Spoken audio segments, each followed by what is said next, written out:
sampai ayatnya yang ke-16. 1 Petrus pasal 1 ayat 15 sampai ayat 16. Saudara sudah dapat katakan amin? Amin. Mari kita baca bersama-sama dalam hitungan yang ketiga. 1, 2, 3. Tetapi hendaklah kamu menjadi kudus dalam seluruh hidupmu, sama seperti Dia yang kudus yang telah memanggil kamu. Sebab ada tertulis, kuduslah kamu, sebab aku kudus. Terima kasih, silakan duduk kembali. Haleluya, saudara-saudara, selamat pagi menjelang siang. Apa kabar semuanya? luar biasa. Luar biasa, sehat-sehat semuanya, puji Tuhan, amin. Ya, masih semangat semuanya ya, walaupun cuaca adem-adem ya. Kelihatannya ini belum terbakar apinya gitu ya. Karena dari pagi kita udah disambut dengan hujan, ya. Puji nama Tuhan. Pujian berkata, hujan berkat kan tercurah. Tahu saudara lagunya? Hujan berkat kan tercurah, itu yang kami perlu. Nah, selanjutnya, saudara tahu? Pak Fikar tahu lagunya? Agak kebal. Haleluya, kayak lagu-lagu tadi itu lagu-lagu saya belum baptis. Jadi saya belum tahu lagunya. Jadi puji Tuhan bisa diikuti ya. Itu lagu-lagu lama. Memang saudara lagu-lagu lama itu cuma empat kalimat ya, tapi luar biasa. Yang Allah kita heran dan besar itu udah luar biasa. Bilunya sungguh heran. Kalau dinyanyikan dengan sukacita, dengan sungguh-sungguh, saudara. Di Manado sekarang lagi top KKN jalanan. Jadi saudara, mereka itu di jalan-jalan, di pasar-pasar, ya, mereka itu buat satu KKR. Jadi memang itulah yang disebut dengan penginjil. Penginjil itu bukan cuma di dalam gereja saja, tapi penginjil itu memberitakan Injil kepada mereka yang belum pernah mendengar Injil. Itu namanya penginjil, saudara. Jadi kalau ada penginjil cuma di dalam gereja itu tinggal mengembalakan saja, ya. Kan umat Tuhan, jemaat Tuhan sudah kenal firman, toh. Jadi kalau ada yang bilang mau penginjil di gereja, ya silakan saja. Tapi lebih dahsyat lagi penginjil yang memberitakan Injil kepada mereka yang belum mengenal Tuhan, sehingga mereka percaya kepada Tuhan. Wah, lagu-lagunya kalau sudah lihat di YouTube-nya, ya lagu-lagunya hebat-hebat, luar biasa ya. Dalam nama Yesus, dalam nama, dan banyak sekali mujizat terjadi. Sudah tahu? Preman-preman pasar bertobat. Benar saudara. Kalau sudah lihat mereka yang sedang memuji Tuhan, itu penuh tato semua, bertobat, terima Tuhan semua, baptis. Luar biasa. Nah, saya mau sampaikan kepada kita yang orang alim, kita yang orang dari kecil sudah dibawa di gereja, tiba-tiba nanti hati-hati kata firman Tuhan. Sebab orang yang terdahulu akan terkemudian akan terdahulu. Hati-hati saudara. Kadang-kadang kalau kita tidak menjaga iman kita, kepercayaan kita kepada Tuhan, nggak sampai garis finish, sudah ketinggalan. Mereka yang baru-baru kenal Injil, mereka lebih semangat, mereka lebih setia kepada Tuhan. Jadi saya harap jemaat-jemaat Tuhan, biar suasana adem ya, tetap semangat dalam melayani Tuhan, mengiring Tuhan, saudara, memuji Tuhan. Kita harus ada semangat di dalam diri kita. Saudara, kalau tidak ada semangat dalam diri kita, itu biasanya seret semuanya. Ya, jadi hidup ini harus semangat. Menghadapi keadaan-keadaan hari-hari ini, kalau kita menghadapi dengan aduh, akhirnya aduh. Ya, toh? Kalau kita menghadapi segala sesuatu persoalan masalah dengan semangat hati yang bersukacita, maka kita bisa melewati tanpa kita kok saya bisa lewati gitu nah. Itu kasih karunia Tuhan. Nah, hari ini saya mau sampaikan kepada kita semua berbicara tentang kekudusan. Nah, saudara, firman Tuhan berkata demikian. Tetapi hendaklah kamu menjadi kudus di dalam seluruh hidupmu, sama seperti Dia kudus yang telah memanggil kamu. Petrus mengatakan begini, tetapi hendaklah kamu menjadi kudus di dalam seluruh hidupmu. Hari ini saya mau sampaikan kepada kita semua, Tuhan menyampaikan dalam firman-Nya bahwa hendaklah engkau menjadi kudus di dalam seluruh hidupmu.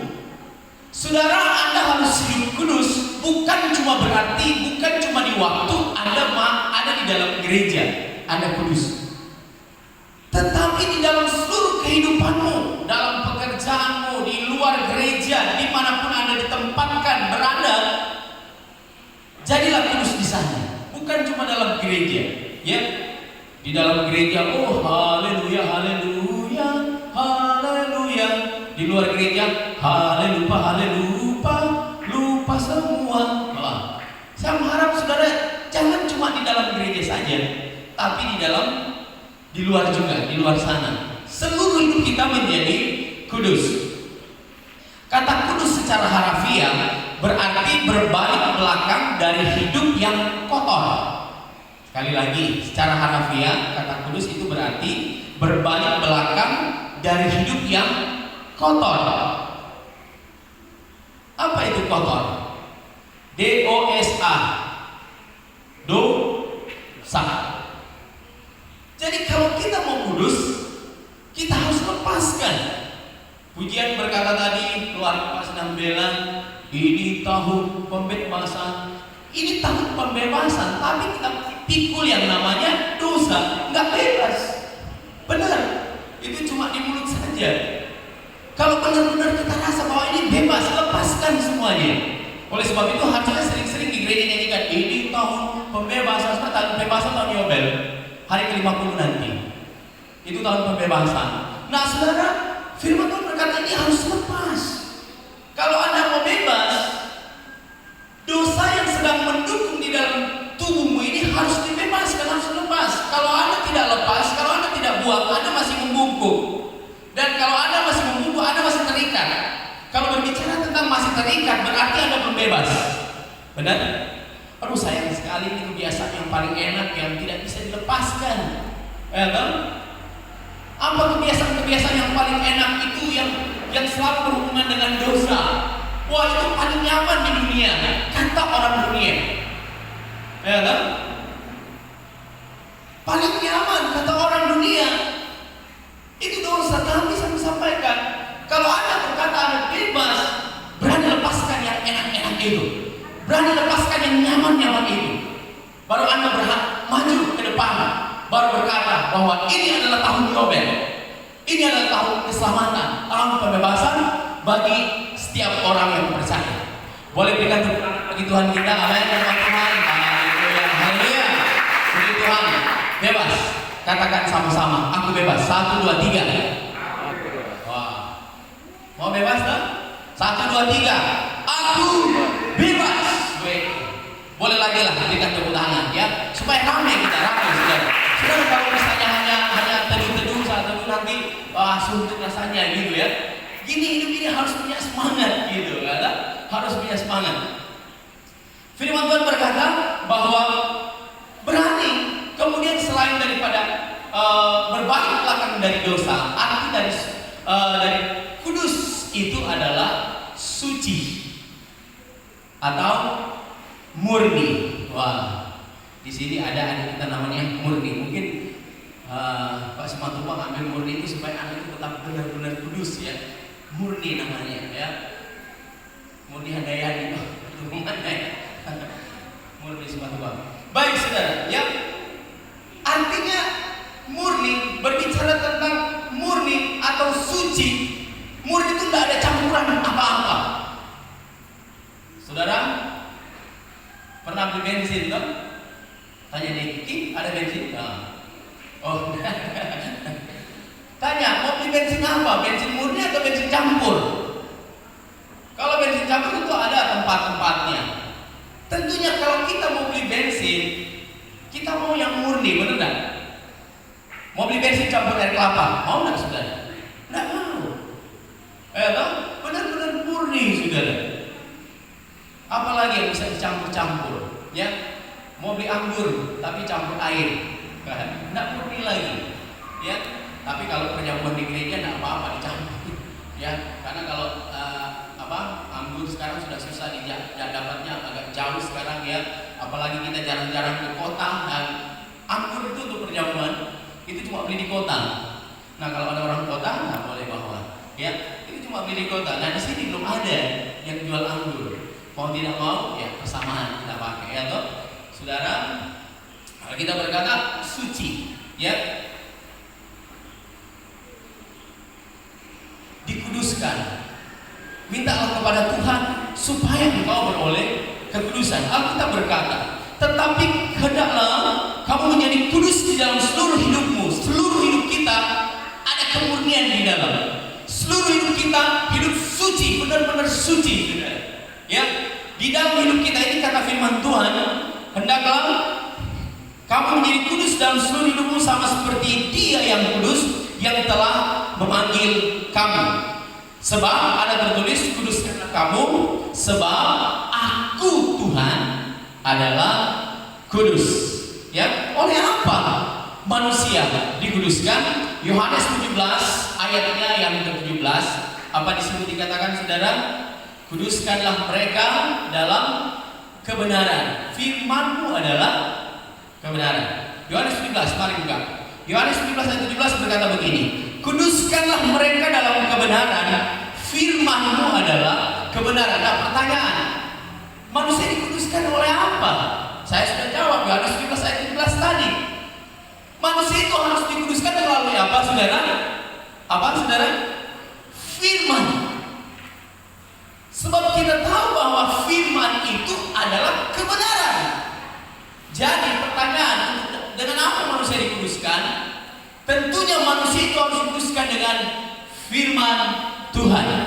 Kalau kita semua di akhir sudah melakukan firman Tuhan, hidup suci, hidup murni di hadapan Tuhan, maka kita akan melihat karya-karya yang dahsyat dan luar biasa. Sebentar kita akan terjadi. Ya, kenapa kita harus disucikan, dimurnikan dengan kebenaran, dengan firman? Oleh sebab itu di setiap ibadah, di setiap ada acara gereja, selalu landasan hidup manusia itu adalah apa? Firman Tuhan. Firman Tuhan itu luas, segala-galanya firman Tuhan adalah jawaban hidup kita. Saudara bertanya ada persoalan apa hidupmu, ada jawabannya ada di firman. Sebab buatlah firman itu adalah pondasi kehidupanmu. Amin. Jemaat Tuhan, saya mau kasih tahu, kalau Anda bangun rumah, pondasinya tidak kuat, maka rumah itu cepat hancur. Benar? Ya kan? Tidak tahan, tidak kuat. Jadi pondasi rumah itu harus benar-benar kuat. Dari mana biasa? Pondasi itu harus mulai dari mana? Dari dasar. Dasar itu harus kuat. Dasar itu kita harus taruh batu. Saudara, lihat jalan naik kita ini kemarin kan itu tanah timbul. Tapi di bawahnya saya semuncor, saya kasih batu, beli batu 1 red, taruh langsung alas dasarnya. Pak Ahmed bawa 2 daun truk fuso, bawa koral, fuso itu ya, besar yang punya tambang, 2 red lewat di sini. Saya ragu, saya lihat bawahnya, jangan-jangan biasanya kalau sudah muatan berat lewat, pasti apa? Hancur. Sudah lihat di depan itu, udah 2 red dia bolak-balik, aman. Kenapa? Karena dasarnya kuat. Berbeda dengan yang depan sini, agak depan sini kan sudah dicor lagi, hancur. Kenapa? Karena tidak kuat, tidak ada batu di bawah. Lihat jalan masuk ke sana, saudara, ketika Anda masuk, wah hancur. Kenapa? Tidak ada dasar kuat. Saya mau kasih tahu, kehidupan kekristenanmu harus ada pondasi yang kuat. Nah, pondasi yang kuat itu ada kita dapat di mana? Firman. Ketika kita menerima firman, kita akan mendapat pondasi yang kuat. Firman Allah berkata bahwa kuduskanlah mereka dalam kebenaran. Firman-Mu adalah kebenaran. Firman Tuhan adalah kebenaran. Pondasi kehidupan manusia itu adalah apa? Kebenaran. Sebab 1 Tesalonika pasal 4 ayat 7 berkata, Allah memanggil kita bukan untuk melakukan hal-hal yang cemar, tetapi apa saudara? Hal-hal yang kudus di hadapan Tuhan. Sekali lagi,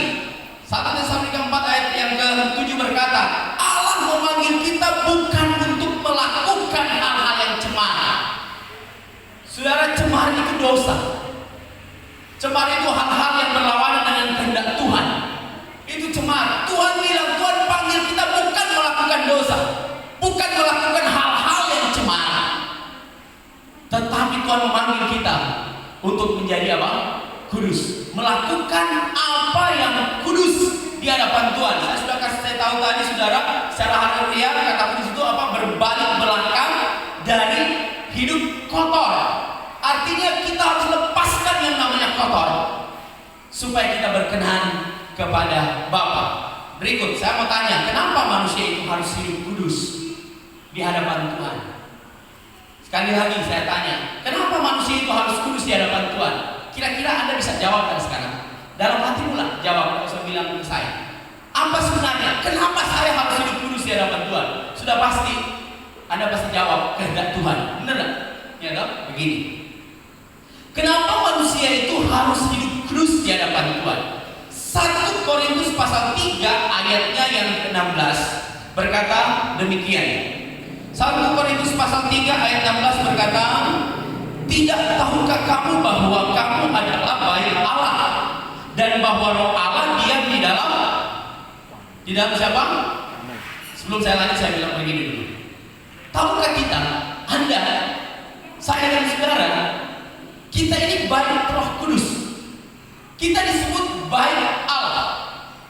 Nah, Anda tahu bait Allah itu apa? Tempat mempersembahkan korban. Itu mezbah. Tempat beribadah kepada Tuhan. Tempat beribadah kepada Tuhan, Anda tahu? Kudus. Kudus. Sekali lagi, kudus. Katakan sama-sama apa? Kudus. Kudus. Oleh sebab itu, saya berharap kepada jemaat, kalau saya memang kudus, kalau di gereja, kalau merokok jauh-jauh lah, gitu. Karena kudus, kenapa? Kadang-kadang begini, saudara. Pak pendeta ini terlalu, saya cuma merokok kok dilarang, benar? Karena Anda tahu, rumah Tuhan adalah rumah yang kudus dan tidak boleh sembarang kasih kotor. Benar? Saya mungkin bilang itu benar. Saya tidak wacanakan sebelum saya sampaikan ini, tapi Tuhan kasih hari ini saya sedetik ini. Kenapa saya sudah wanti-wanti kemarin taruh, ya? Kita harus menghargai rumah Allah itu adalah kudus. Pernah satu kali saya sampaikan ada jemaat ya, terlupa minta maaf ya. Kamu yang di sini ya. Benar saudara. Karena fondasinya kuat, besoknya ada datang gereja. Benar. Habis itu balik lagi dia. Ya. Tapi ini hari ini kok hilang lagi ya. Karena fondasi tidak kuat. Saudara, kalau ada fondasi kuat, sebadai apapun yang menghantam rumahmu, kehidupanmu, Anda tetap kokoh berdiri, benar? Tapi kalau fondasinya tidak kuat, angin sepoi-sepoi datang saja bisa menghancurkan rumah itu. Imanmu jangan sampai roboh karena tidak kuat. Harus kuat. Jadi Alkitab berkata apa saudara? Saya baca lagi.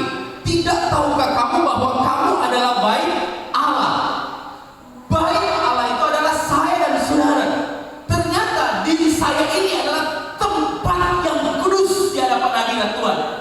Dan jangan sekali-kali kita kotori. Amin, jemaat Tuhan. Jangan sekali-kali kotori tubuhmu ini. Sebab apa? Sebab tubuhmu itu adalah bait Allah. Baca lagi sama-sama dengan suara yang lantang. 1, 2, 3. Tidak tahukah kamu bahwa kamu adalah bait Allah dan bahwa Roh Allah diam di dalam kamu, saudara? Ternyata di dalam diri saya ini ada Roh Allah. Dan kalau di dalam tubuhmu ini ada Roh Allah, adalah bait Allah, saudara, saya mohon sekali lagi, saya mohon dengan kerendahan hati, jangan kotori bait Allah ini. Benar ya? Jangan kotori. Memang untuk berbalik, untuk melepaskan sesuatu yang enak tadi saya katakan, itu butuh proses. Saya mau datang ketika saya baptis tahun 2000. Jujur, ini saya sampaikan. Saya itu orang pemabuk. Saya itu orang perokok. Sebelum saya bertobat, saya ditangkap Tuhan itu tahun 2000 melalui perkemahan pemuda remaja Gereja Baptis Indonesia Sulawesi Utara. Saya ditangkap di situ. Saya menyerahkan diri kepada Tuhan. Ya, itu pun setelah saya baptis. Baptis kan itu ada penyucian, pembersihan. Nah, kalau sudah dibaptis nggak boleh lagi berbuat dosa. Toh? Karena kita sekarang milik Tuhan. Saudara, itu saya masih lakukan. Ketika mulai panggilan, saya tidak tahu. Saya dari gereja sebelah, ya. Ketika mulai datang ke gereja karismatik begini, bingung saudara. Dari yang biasa hidup nyaman, enak sekali saudara. Saya pikir dosa itu adalah sesuatu yang enak. Benar. Seperti kata Paulus, dahulu aku anggap keuntungan, sekarang aku anggap rugi karena pengenalan akan Kristus Tuhan.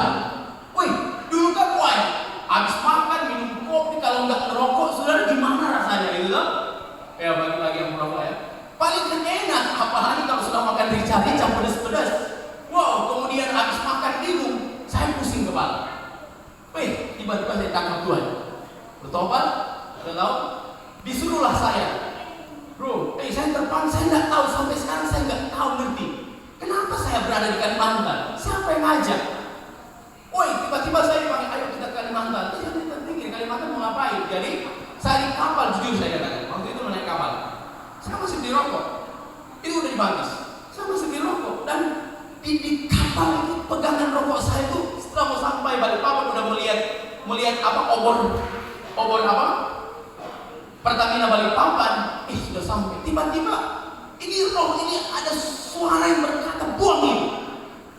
Benar saudara? Ini kok saya mau buang ini kan? Anak laki-laki nggak merokok katanya bencong. Ini prinsip saya. Lu kenapa berkata buang ini? Saya beli masih 1 slot waktu itu. Saya udah pakai di kapal. Sebelum saya turun Balikpapan, ketika ada suara berkata buang, dari situ saya buang pas dalam nama Tuhan Yesus. Ternyata saya bukan lagi milikku sendiri, tetapi yang ada dalam diri saya adalah milik Kristus. Begini saudara, kalau Anda masih merokok, saya tidak pernah larang, enggak ya.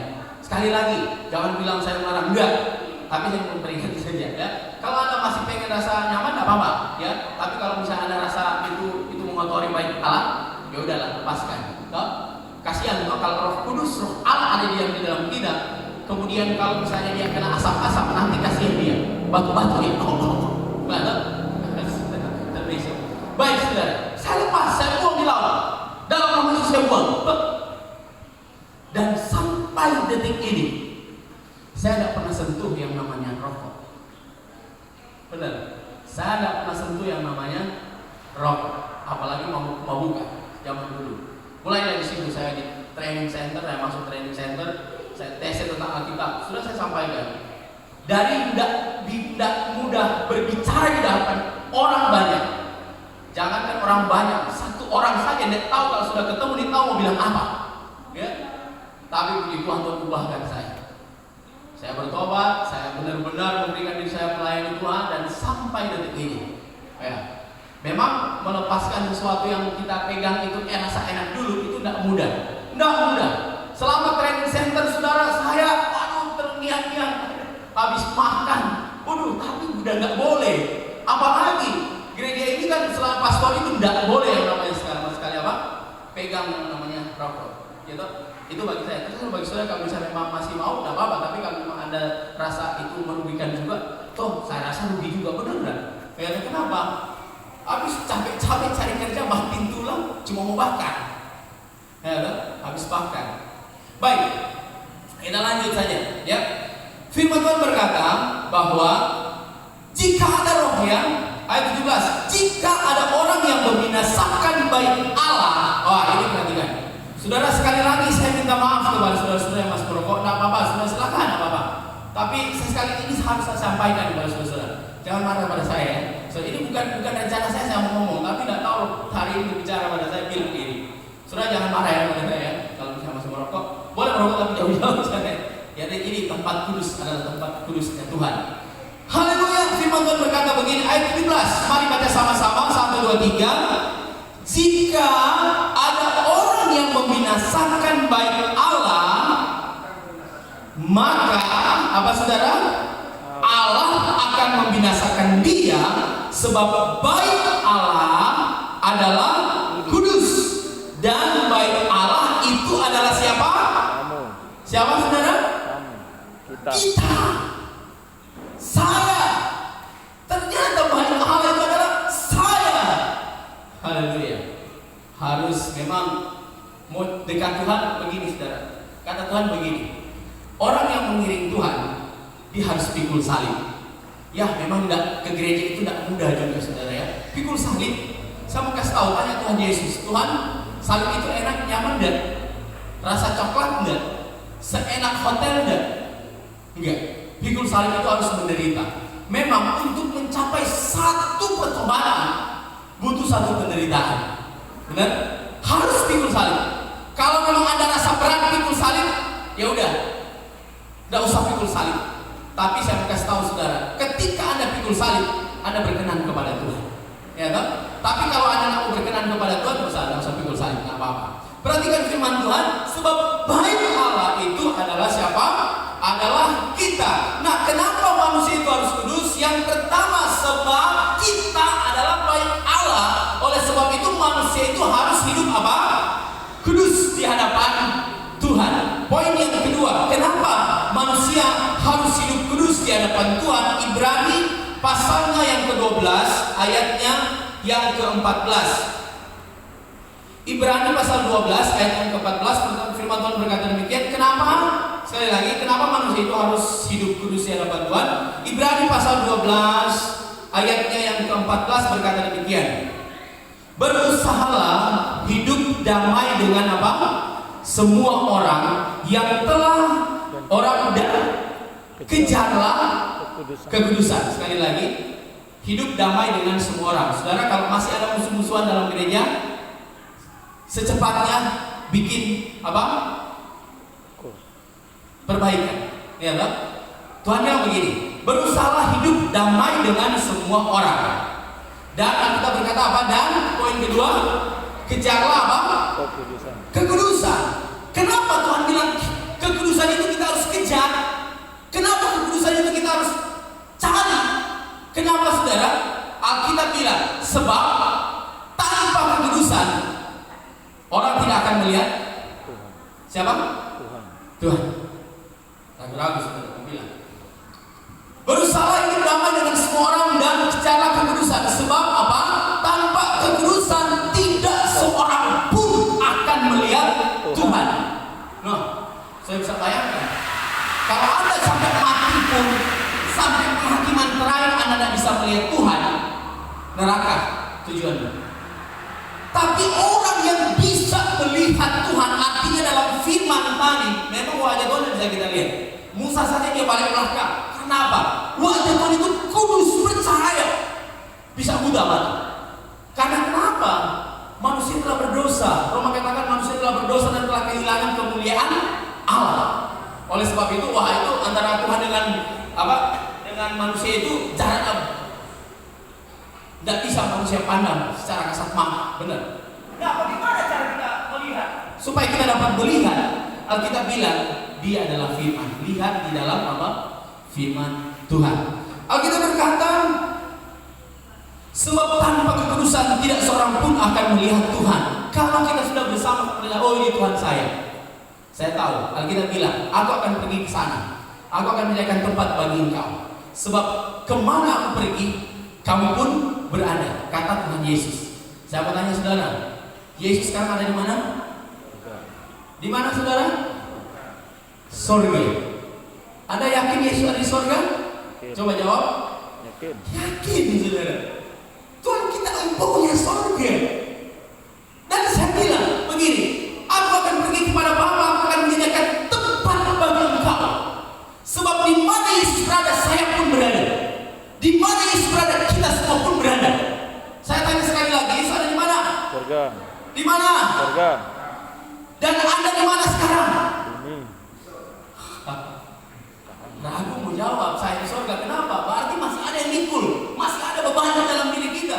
Tapi kalau sudah lepaskan semua beban itu, nggak ragu-ragu mau bilang, saya ada di surga, benar? Sekarang masih ada waktu.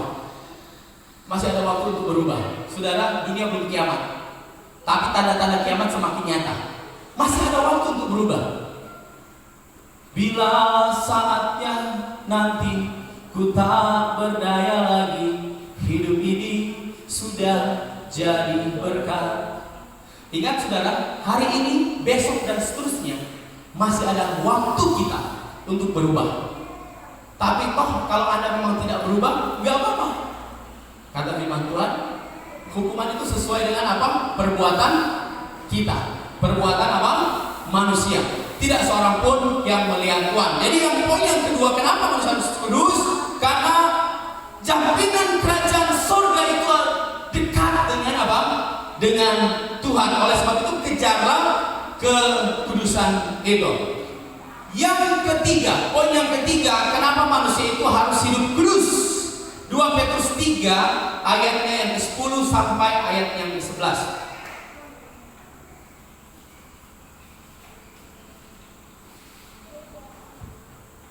2 Petrus 3 ayat 10 sampai ayatnya yang ke-11. Mari saudara-saudara, kalau tidak baca kitab silakan baca slide depan. Kita baca bersama-sama. 1, 2, 3. Tetapi hari Tuhan akan tiba seperti pencuri. Pada hari itu langit akan lenyap dengan gemuruh yang dahsyat, dan unsur-unsur dunia akan hangus dalam nyala api, dan bumi dan segala yang ada di atasnya akan hilang lenyap. Jadi jika segala sesuatu ini akan hancur secara demikian, Alkitab berkata apa saudara? Betapa suci dan salehnya. Baca kuat-kuat. 1, 2, 3. Betapa suci dan salehnya engkau harus hidup. Kita kembali ke awal. Jadi kalau Anda tidak mau pertahankan kekudusan ini, Anda akan terbawa dengan dunia ini. Alkitab bilang apa saudara? Firman Tuhan berkata begini, tetapi hari Tuhan akan tiba seperti pencuri. Pada hari itu langit akan lenyap. Oh, bisa bayangkan saudara, kalau langit akan lenyap, sumber kehidupanmu ada di mana? Langit. Matahari ada di sana. Itu matahari vitamin apa ya? D. Itu vitamin D. Matahari. Kalau tidak ada matahari, tumbuhan tidak akan hidup. Benar? Saya sama Bu Ellen, saya ingat dulu. Saya belum lahir lagi, saya ingat. Bu Ellen di kesaksian saya tangannya sakit. Saya juga sakit sudah berasa 1 bulan ini. Benar saudara. Makanya kalau sudah perhatikan saya waktu sering saya gini-gini. Ini sendi saya sakit sekali. Saya konsultasi dengan salah satu teman kemarin sepulang dari KPP hari Sabtunya saya ke Selangirang. Saya bilang, saya pernah begitu juga, bro. Kenapa? Apa alasannya? Kata dokter antara 2. Kalau tidak asam urat, apa sih satu? Kurang vitamin B kompleks, kurang vitamin B. Jadi harus minum B kompleks. Wah, saya bilang asam urat, oh Tuhan, masa saya sudah asam urat? Saya bilang, jangan dulu, saya masih mau berdiri. Kalau saya sudah asam urat, kadang-kadang berdiri sebentar sudah KO ya. Nah, saudara itu memang sering sakit saudara ya. Jadi luar biasa lah. Karena pertolongan Tuhan mudah-mudahan pastilah ya, aman-aman saja ya. Karena ini untuk pegang mic. Nah, kalau saya sudah tidak bisa pegang mic, saya mau pegang apa saudara ya? Masa pegang cangkul? Baik saudara ya. Ya lanjut saudara. Alkitab berkata, tetapi hari Tuhan akan tiba seperti pencuri. Pada hari itu langit akan lenyap dengan gemuruh. Lenyap itu langit. Makanya orang COVID, kalau COVID itu disuruh suka apa? Suka berjemur. Karena bagus sekali tuh sinar matahari. Saya pikir tangan saya juga saya mau jemur-jemur. Nah, kalau sudah ada matahari nanti sakit semua. Lanjut. Dan unsur-unsur dunia akan hangus dalam menyala api. Unsur-unsur dunia itu akan terbakar. Semua yang ada dalam dunia ini akan hangus oleh nyala api. Saudara jangan bilang ini cuma dongeng saja. Ini benar-benar nyata. Akan terjadi nubuat. Alkitab bilang begini, 1 iota pun dalam Alkitab tidak akan terlewatkan. Iota 1 titik kecil saja dalam Alkitab, itu semua akan tergenapi. Jadi ini bukan cuma cerita dongeng buat anak tidur saja, enggak. Bukan cuma takut-takutkan jemaat saja, enggak. Tapi ini benar-benar nubuat dan akan terjadi. Benar. Saya baca lagi, unsur-unsurnya akan hangus dan dalam apa? Nyala api, dan bumi dan segala yang ada di atasnya akan apa? Hilang lenyap. Saudara, baru kejadian gempa Palu saja kita sudah buat gemetar. Benar nggak? Kita melihat apa rumahnya berjalan, kita melihat apa tanah terbelah, saudara, melihat gunung bisa pindah, dia terbawa. Gemetar sekarang. Sudah melihat NTT kemarin, Bapak, bencana NTT, jembatan hanyut, rumah-rumah hanyut, saudara, korban jiwa. Takut tak saudara? Takut. Saudara, kalau tidak takut berarti Anda tidak punya. Wah, mungkin Anda robot ini, karena takut. Takut saudara, benar ya? Kita takut. Apalagi Alkitab berkata, seluruh dunia akan hancur dibakar oleh nyala api. Takut tak saudara? Wah, kan sekarang belum terjadi, berarti belum takut. Hei, Tuhan bilang, hari Tuhan itu datang sama seperti apa? Apa saudara? Pak Fernando, ya. Saya mau mencuri misalnya di mes Bapak, di Pak Fernando, saya telepon dulu dong. Maaf ya, kenapa Pak Pendeta? Saya mau mencuri dulu di tempat Bapak. Boleh ya? Oh, boleh. Nggak mungkin. Saudara perhatikan, nggak mungkin pencuri itu calling dulu orang yang mencuri. Nggak, no? Kalau orang sudah kasih tahu dulu, hari ini saya mau mencuri di rumahmu, dia akan berjaga, benar nggak? Tapi Tuhan bilang hari Tuhan itu akan datang sama seperti pencuri. Apa? Tiba-tiba. Anda tidak tahu, Anda tidak sadar, tiba-tiba dia sudah datang. Makanya bangun pagi-pagi, mana TV saya, mana motor saya. Sudah tidak ada lagi motor saya. Cepat kita beberapa waktu lalu ada yang kehilangan motor. Dia tidak tahu dong. Biasa kan taruh di depan motornya. Habis itu bangun pagi-pagi, loh, mana motornya? Udah nggak ada. Dipinjam orang sampai selama-lamanya. Mana tahu kalau misalnya dia bilang, oh motor saya nanti malam mau dicuri orang. Dia kasih masuk. Simpan, benar nggak? Aman motor. Alkitab bilang, hari Tuhan itu Alkitab berkata datang sama seperti pencuri. Mungkin di saat Anda lagi tidur, mungkin di saat Anda lagi bekerja, tiba-tiba kini hari itu datang. Anda tidak siap, kita tidak siap. Tuhan bilang sama Abraham bilang sama orang kaya, tidak usah lagi turun ke dunia. Kenapa? Di sana sudah ada pendeta-pendeta, masa dia mau turun lagi? Pendeta untuk memberitakan Injil kepada keluarga-keluarga supaya mereka bertobat. Tidak usah lagi. Kan dia bilang betapa susahnya di neraka. Ternyata susah sekali neraka. Dan saya tidak mau keluarga saya di dunia itu mereka masuk neraka. Oleh sebab itu izinkanlah Bapak Abraham, saya pulang sebentar. Saya mau kasih tahu mereka, jangan berbuat dosa, sebab upah dosa ialah maut, dan upah maut itu adalah neraka. Abraham bilang, tidak boleh, tidak bisa. Tidak ada. Oleh sebab itu, selagi ada waktu dan kesempatan, saya mau kasih tahu jemaat Tuhan, kalau Anda mau berkat, cepat-cepat bertobat. Amin. Jangan tunggu Kalimantan, jangan tunggu kali orang hancur dulu. Jangan tunggu Balikpapan terbakar dulu karena kilang-kilang di bawah. Cukup di mana kemarin yang terbakar? Coba, di mana Pak Robert? Di Jawa Timur. Dahsyat kebakarannya. Kilang Pertamina. Saudara, itu udah bikin orang takut. Apalagi kalau misalnya kita udah hari Tuhan udah datang. Baik, saudara. Kita lanjut. Firman Tuhan berkata, jadi jika segala sesuatu itu akan hancur secara demikian, Alkitab bilang betapa suci. Apa tadi suci tadi? Kudus. Arti dari suci tadi itu apa? Kudus, murni. Jadi betapa suci dan salehnya engkau akan harus hidup. Berbicara tentang suci berarti Anda tidak ada lagi dosa di belakang. Berbicara tentang saleh, betapa setianya engkau kepada Tuhan, itu satu kesalehan. Saleh, berbicara tentang saleh itu satu ketaatan, perilaku yang setia, menunjukkan ketaatan kesetiaan kepada Tuhan, itu saleh. Kita melihat salah satu seorang saleh di Alkitab itu adalah namanya Ayub. Alkitab berkata orang paling saleh sedunia. Bukan pisang saleh ya. Itu ada juga pisang saleh, pisang masak yang pakai matahari, dijemur ya, bukan pisang saleh ya. Saleh itu ketaatan, perilaku yang setia, ditunjukkan kita kepada Tuhan. Itu kesalehan.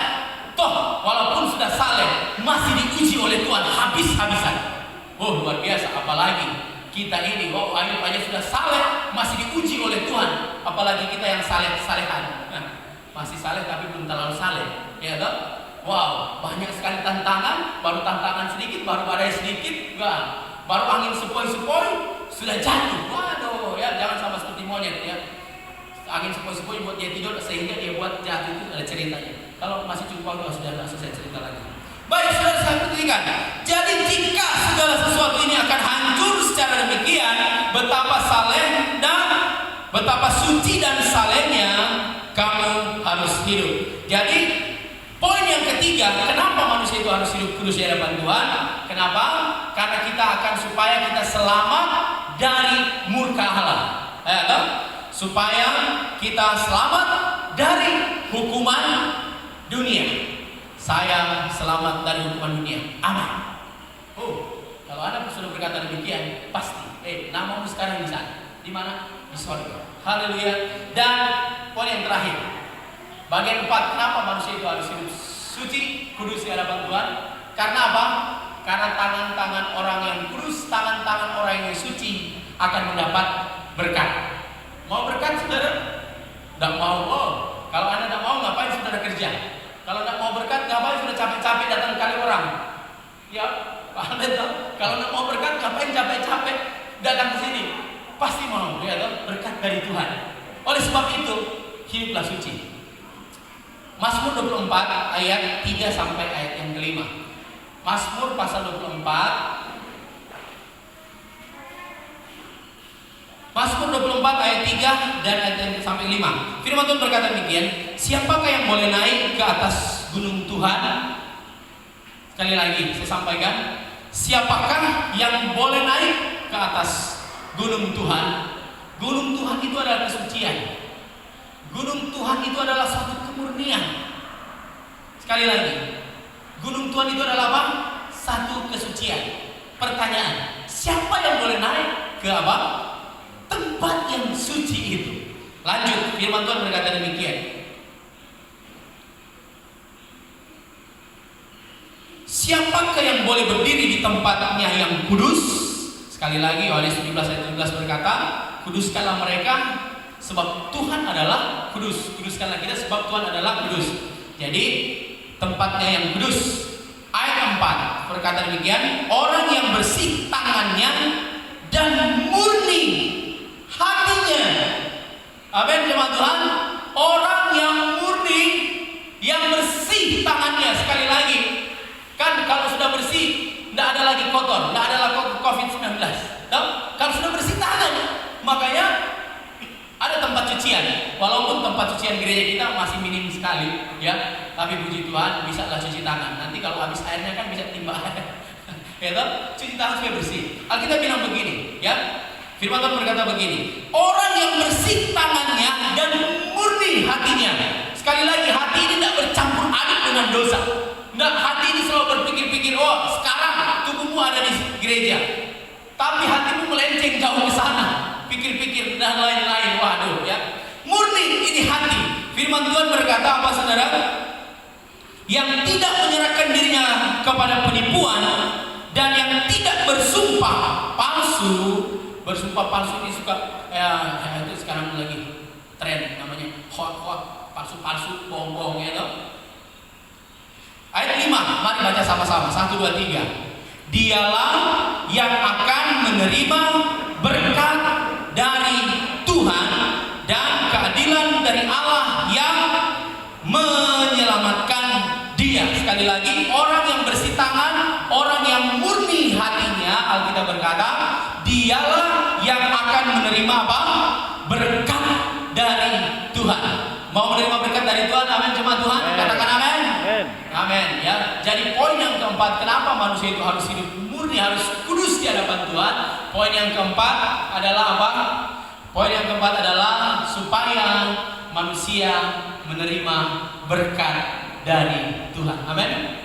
Berkat itu bukan cuma uang, bukan cuma jabatan. Saya tahu berkat itu dalam semua aspek. Baik kesehatanmu, dirimu, keluargamu itu diberkati oleh Tuhan. Mari teman-teman, saya bersama-sama kita berdiri.